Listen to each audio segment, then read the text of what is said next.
Well, this was an appalling and horrific murder, and all of my condolences are with the family and friends of the victim, and indeed with our troops, because they serve incredibly bravely all around the world, and they've seen one of their own murdered in an act of complete cowardice.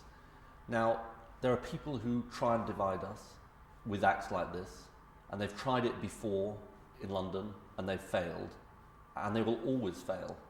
And there'll be people who try and use events like this to divide us, and they will fail too. And they'll fail because the British people are united across different faiths, different religions, different backgrounds, in their abhorrence of crimes like this, and in values of decency and tolerance. That is the true character of the British people, and that's why this terror will lose and will fail.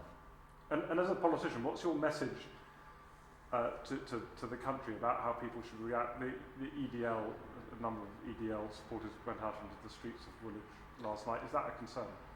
Look, I think there will be people who try and use events like this to try and divide us.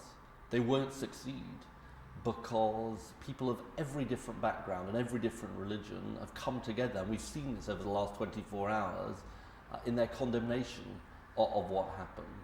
I think the British people's character is one that has a diversity, a tolerance, an inclusiveness, and also a deep, deep abhorrence of the kind of act we saw yesterday.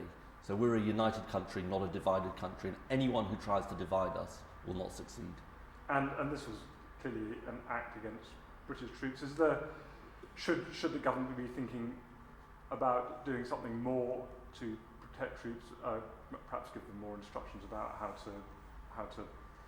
what to wear in public? Well, look, the government has our full support in the actions they are taking. We stand united as an opposition with the government in the measures they're taking in response to this crisis. That's what I said to David Cameron when I spoke to him earlier on today.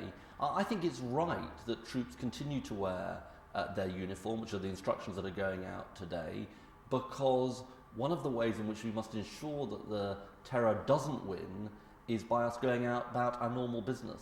That's what you've seen on the streets of London today. That's what we're going to continue to do.